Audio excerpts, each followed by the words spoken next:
Back on the Young Turks, we are now going to talk to Stephen L. Carter. He is the William Nelson Cromwell Professor of Law at Yale. He is a New York Times bestselling author. His new book is The Violence of Peace, America's Wars in the Age of Obama. Professor Carter, welcome to the Young Turks. Thanks for having me on. I appreciate it. We appreciate you taking the time to do it. Let me read you a quote here from you and ask you about it. You say the man who many considered the peace candidate in the last election was transformed into a war president. Now, Professor Carter, first, let me ask by saying, is that really fair? Because he said, look, I was going to get you out of Iraq, and he's basically getting us out of Iraq. And he said that he, wanted to concentrate more on Afghanistan, and he's concentrating more on Afghanistan. Well, if he's concentrating more on Afghanistan, as you say, which I think the president is, and if he's also prosecuting the war on terror, which he also is doing and has talked about, that makes him a war president, whatever may happen in Iraq. I think that one of the things that history teaches us, and one of the points I try to make in the book, is that there is an approach to defending the country that presidents all through history from both parties have taken, and it's an approach that, from the point of view of morality or even legality, sometimes seems extreme. But it's an approach, I think it's fair to say, that is in keeping with American tradition, which is we fight very hard, and that's been true under both parties and under presidents who are thought of by history as people of peace and people thought of as people of war. So. But then that gets to the central issue of whether he's betraying his promise to be a peace president as opposed to a war president. I mean, Bush was considered a war president. He ran to be the opposite of that, of change. Do you think he's betraying that promise, or do you think he's keeping the promise that specifically with Iraq and Afghanistan? Well, I prefer to look at that question a slightly different way. That is, when we talk about going to war, if you think about it for a minute, we're talking about sending young men and women into harm's way to die and also to kill. And when we think about that decision, one of the things that we have a lot of trouble doing as Americans is trying to talk about war in a different way than we talk about the other activities that we do, the other things that government does. We're accustomed in particular to immediately looking for partisan advantage in whatever may be happening. And part of what I'm suggesting is that war is so important and so different that we need to be able to talk about it without regard to whether it's the Bush policy or the Obama policy or the Democratic or the Republican or the conservative or liberal policy, but simply with respect to any war, is this the right war we should be fighting? And if it is one we're fighting, is it a war that we're fighting the way in which we should do it? Well, Professor Carter, in my lifetime, the one constant, and almost everybody's lifetime, the one constant is war.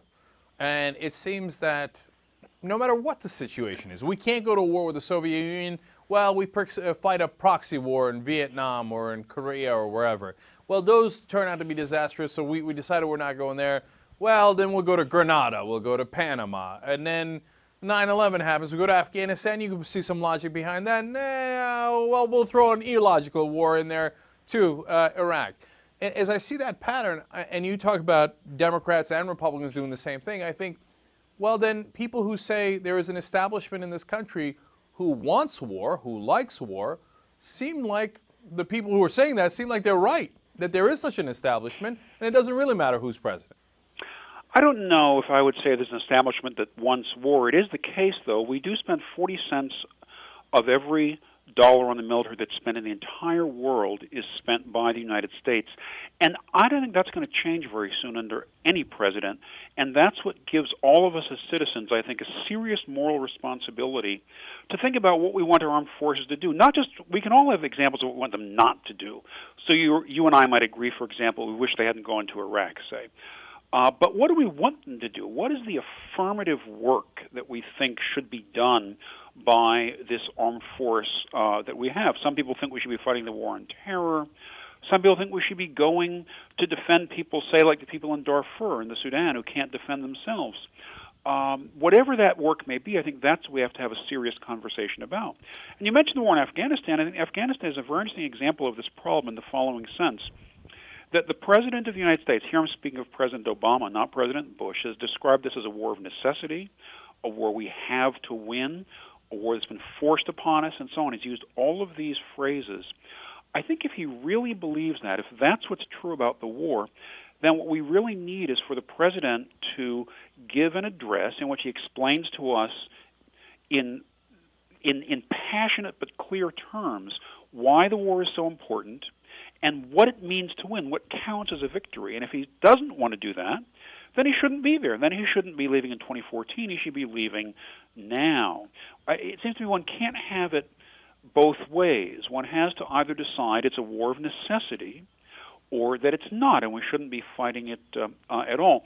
Right. My point in the book is that these are the sorts of conversations we should be having, not jockeying for political advantage, but rather trying to, as Americans, to help our leaders out, in a sense, by showing that we ourselves can have serious conversation about war. Right. Professor Carter, look, let's keep it real, okay? This whole war of necessity between you and I, obvious nonsense. Nonsense on top of nonsense. You know, in the beginning, 10 long years ago, Afghanistan might have made some sense. We're not fighting that same war that we went to Afghanistan. If we left Afghanistan tomorrow, it would affect our national security by at most 0.01%, okay? And everybody knows it. Obama knows it. Biden knows it. Biden says, well, now we might stay longer than 2014. You know it. I know it. Every single person watching this knows it, right? So, but yet we're still in there, and we might stay even longer than 2014. And you're right that it is not about politics. So, but then we get to the real question, and that's what I mean by let's keep it real. What's the real motivation here? Why do we always have war, no matter how little sense it makes? Well, I'm not sure that I buy your premise that it would only hurt our security 0.01% if we left Afghanistan. I do think if we left Afghanistan that within a year or two, if not less, the Karzai government would fall. Would that affect our security? I don't know. I mean, it's not as though al-Qaeda is there anymore. All around the world, there are the so-called baby bin Ladens, that's what the intelligence people call them, drumming up their own organizations. But Professor Carter, al-Qaeda is not even there anymore. I mean, by our own admission, by our CIA's admission, there's less than 100 al-Qaeda in Afghanistan. If we were to use that logic to justify the war, we should invade Yemen tomorrow, which I'm afraid to say because we might. Well, I agree it's possible. That part of your point I'm actually agreeing with. I do think it's true that we've successfully disrupted al-Qaeda, and I think if the president wants to say that's all we were trying to do, then you're right. He doesn't have to stay there until 2014. But that's the kind of clarity I'm looking for. That's what's important. You ask, why do we fight so often? I don't know all of the answer to that, but part of the answer to that, I think, comes in our sense of the world as a place that is somehow perfectible. I was speaking a few years ago to a European scholar about this, and he was saying the difference between Americans and Europeans, he said, is this. He said Europeans believe there are terrible things in the world you just have to live with. The world is complex, and you live with it as it is. And Americans don't think there's anything that can't be fixed. Americans think that whatever is out there, you can change it if you just work hard enough. And his point was that's led America to some great triumphs, but also leads to some terrible tragedies. See, Professor Carter, I love that intellectual conversation you're having, but I don't believe it has any relevance. And look, I'm sorry for being harsh. I think what really drives it and what gets think tanks to publish intellectual papers on American exceptionalism, et cetera, and these fake, conversations about why we're going to war, the reality is it's the military-industrial complex. They actually fund those think tanks to talk about this American exceptionalism and how we're different from Europe, et cetera. But it doesn't matter if we're doing right by going into Bosnia. It doesn't matter if we're doing wrong by going into Iraq. The one constant is we're going because somebody's going to make a ton of money off of it. I've heard people say that, but I'm a scholar and I look at data. There's only one defense contractor in the top 50 companies in the United States, and they make almost none of the money from defense, and that's Boeing. There's not a lot of evidence, I think, now, today, that the reason we fight is because big corporations want us to. I hate to say this. This is going to sound harsh in return. I think there are many ways in which Americans are warlike people. And I don't mean that we hate the world and want to blow everything up. but I do think that that very often we have reactions to things that are immediately at the gut level a kind of lashing out. And that's what I'm trying to get at with this book. Instead of lashing out, instead of assuming we've got to get into a brawl, we ought to be able to have reflective conversations before the issue ever arises, Professor in which we can talk about what are the good reasons. So if you say to me, as you just did, that you think that we mostly fight for bad reasons, fair enough. The question I have is, what are the good reasons? Are there things worth fighting for, or is there really no principle worth defending? No. I think that there are many things worth fighting for. In fact, I was in favor of the first Persian Gulf War. I was in favor of Afghanistan when we first went in. And I'm not saying that your point is not well placed. I think that is also part of our psychology and our ideology as a country, and maybe it goes back to our Wild West roots, et cetera, and it becomes part of our culture. I don't doubt that. But you said something very interesting there, that the defense companies don't make that much money from war. And well, look, I'm curious. Let me put it that way, because I would love to see that information. From what I saw, Halliburton made a tremendous amount of money from Iraq. If you look at DynCorp, they made a tremendous amount of money from Iraq. If you look at Blackwater, they made a tremendous amount of money from Iraq. I'd be really surprised if Lockheed Martin didn't make a tremendous amount of money from Iraq, but I could be wrong. So that's why I wanted to ask you further about it. What do you mean? No, you're right. My point is that Lockheed Martin is like the 80th or 90th biggest company in terms of profit in the country.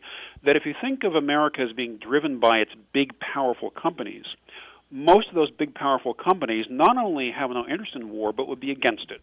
Most of those big, powerful companies make more money in time of peace. That's all I'm saying. Oh, that's interesting. That's interesting. No, I see what you're saying. But to me, we are controlled almost completely by the corporations. It doesn't matter how large or small they are, as long as they buy our politicians, right? So, for example, the drug companies buy our politicians, and they get a 12-year monopoly here. Now, you can't challenge their patents. The government can't negotiate with them. You can't import drugs because they bought the politicians. They could be the largest industry. They could be the 200th largest industry. It doesn't really matter because they bought the right guys, right? And the banks buy our politicians, and they get trillions of dollars in easy money, right? But when people are in the business of making money from war and they buy our politicians, the result is war. Well, if you're right, then it seems to me the answer is, the only real answer, it's not to say the problem, let's rail against the corporations. It's when the opportunity or the threat of war is on the horizon, to have a serious conversation about that before we send our young men and women into harm's way, to try to have a more thoughtful conversation. In fact, I think one of the ways that the media can really help us here is to not just, when we may be going to Iraq, let's talk about Iraq, but in a more general way, to give us a sense of what war is like, of the risks we run. Let me just give you one really small example. Every army in the world, the good ones and the bad ones, the good guys and the bad guys, in the case of war, there's always some proportion of people who do terrible things, who commit terrible atrocities. We do it too. I think we do it less than most people who fight, but we also do it. And I think the media would do us a great service if, instead of waiting till the war is happening and then saying, look, there are people doing terrible things, would remind us before we ever go to war, if you're in favor of this war, you have to realize Americans, too, are going to do terrible things in the course of the battle, because that's what happens in battle. Do you really want to take on that moral responsibility? To have that kind of conversation, to have the media be able to inform us and talk to us about war without doing the kind of counterpoint that is so common in the media today, I think would be an enormous help to counteract exactly the kind of pro-war forces that you're talking about. Well, then let's end on that complete agreement, because, look, what happens is we go into war and then some terrible things happen, and then the people who sent us into that war will turn around and go, what can you do? War is hell. That's just the stuff that happens. So I couldn't agree more with you. Well, then, logically, before we go into that war, maybe we should think twice about it, because we know that hell is coming. Absolutely. I agree with that completely. And the time to have those conversations is when we're not on the verge of war, because we spend 40 cents of every military dollar in the world, because we fight so often. We need to do it more reflectively. All right. The book is The Violence of Peace, America's Wars in the Age of Obama. Professor Carter, thank you so much for joining us. Really appreciate it. My pleasure. Thank you.